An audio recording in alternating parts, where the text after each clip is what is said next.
Olá, bem-vindo ao meu canal de astrologia tradicional. Eu sou Célio Barros e hoje eu vou falar sobre os ciclos neutros.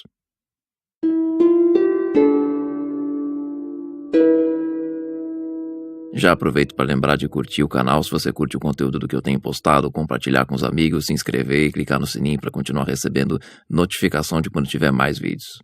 Então, o que eu vou comentar hoje são esses ciclos aparentemente neutros que a gente geralmente tende a aceitar como marasmos ou períodos tediosos, ou parece que a vida está vazia, a coisa não está acontecendo, ou não que não está acontecendo porque está barrado, só parece tedioso, sem estímulo, sem nada de muito interessante.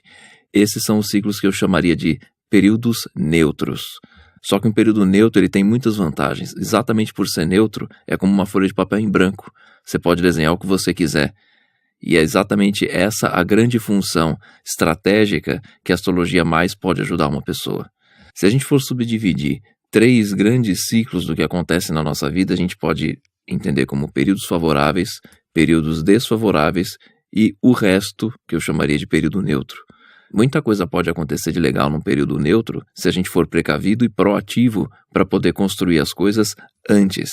E essa é a ideia do que a astrologia tem a oferecer quando você fala de previsões. As previsões indicam o que vem pela frente no caminho. Se você é proativo o suficiente para lidar com as previsões de uma maneira que você antecipa o que vem pela frente e já consegue construir alguma coisa tendo o que vem pela frente como base, você tira um resultado positivo muito maior quando vem o período positivo. E se vem por acaso um período negativo, você tem alguma reserva para poder enfrentar esse período negativo com muito mais resistência, ou às vezes até mesmo poder evitar essa negatividade, porque você já tinha uma reserva para poder fazer uma mudança na trajetória, ativar um plano B, um plano C, ou simplesmente esperar passar essa tempestade de momento ruim na vida. Mas a ausência de entusiasmo, ela não deixa a gente limitado, restrito ou impedido de agir. Então é sempre importante deixar muito claro que um período neutro ele pode ser interpretado como um período negativo ou como um período positivo. E justamente pelo fato de ele poder ser interpretado das duas formas é que a gente tem que fazer a nossa parte para transformar ele num período positivo. Assim, você tem um placar de 2-1. Você tem o período positivo mesmo, onde tudo está favorável. Você tem o período neutro que você age de uma forma a tornar ele positivo. Então você tem essas duas variações positivas contra apenas um período negativo, que pode ser muito melhor administrado se você tem 2 pontos positivos em seu favor. E eu até vou colocar uma observação pessoal aqui, né? Com base num princípio que eu sempre acredito. O mundo é de quem faz, não interessa se a pessoa faz bem feito ou não. Se você tem um ideal muito alto, que é difícil de ser atingido, você vai morrer no seu idealismo sem conseguir realizar nada. Então, assim, não adianta o teu mapa oferecer uma série de potenciais muito bacanas se você não aceitar dar os primeiros passos desajeitados, que obrigatoriamente vão ser seus piores passos. O seu primeiro passo nunca vai ser um passo muito bem dado, com raras exceções que podem inclusive ser péssimas, podem ser traumáticas. Você dá um primeiro passo e é muito bem sucedido, caso você venha dar o segundo passo e não for tão bem sucedido quanto no primeiro, a possibilidade de você querer desistir é enorme. Então é preferível a gente errar tudo que tem para errar no começo. E uma coisa que eu sempre falo para todos os meus clientes, quando eles estão com medo de fazer alguma mudança de decisão, a única coisa, prepara uma reserva porque você vai errar nos seus primeiros passos sempre. Só que, se você prepara uma reserva e já prepara a sua atenção para conseguir aprender com os erros, você vai dar os seus primeiros 5, 10 passos, depois no 11º passo você já ganhou a experiência necessária. Então, erre o quanto antes para conseguir começar a fazer um desenvolvimento melhor.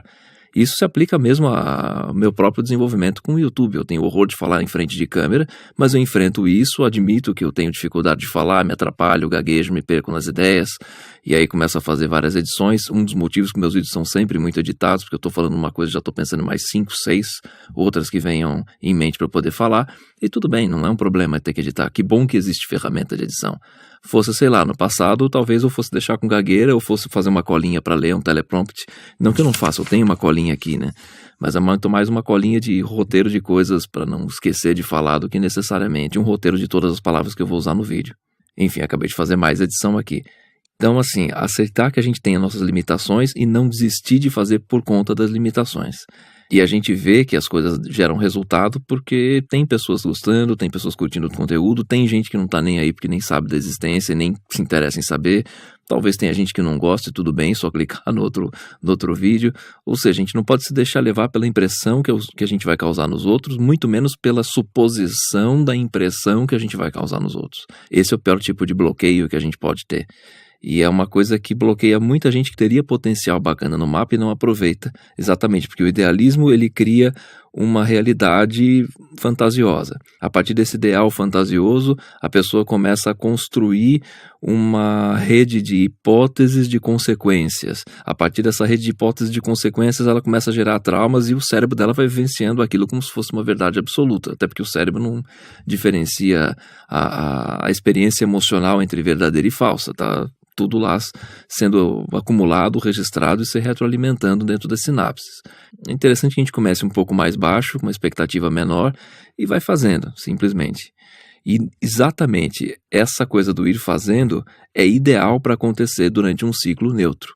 Pode até parecer que eu divaguei fora do assunto astrológico, mas é que o assunto astrológico ele não existe sem a pessoa que vai vivenciar essa tendência. Então, voltando ao que eu já comentei lá num dos primeiros vídeos onde eu falo sobre destino, livre-arbítrio, condições, oportunidades, você pode ter condições, você pode ter oportunidades, você pode ter muita consciência do que vai fazer, só que se você não faz, não adianta você ter o melhor mapa do mundo. O melhor mapa do mundo não vai trazer bons resultados. O exemplo é o mapa do Bill Gates. Bill Gates tem um mapa excelente. Várias pessoas vão ter um mapa tão bom quanto o do Bill Gates, que nasceram no mesmo dia, horário e local.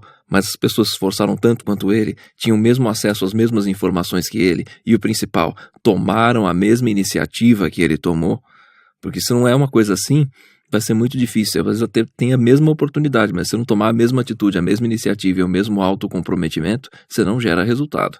E aí que eu sempre insisto quando falo que o astrólogo não é um guru, não é um mago. Não adianta você consultar um astrólogo esperando que ele vai apertar um botão, te dar a solução, falar, ó, tá aqui seu mapa, agora seus problemas estão resolvidos. Não existe assim, não funciona desse jeito.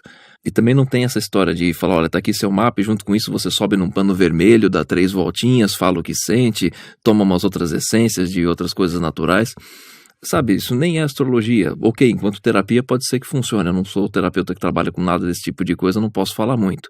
Mas o fato é que o serviço astrológico consiste em te dar a informação do seu conjunto de tendências para você saber o que mais funciona, o que menos funciona, o que está neutro, ou seja, não tem interferência positiva nem negativa, está 100% nas suas mãos para você administrar.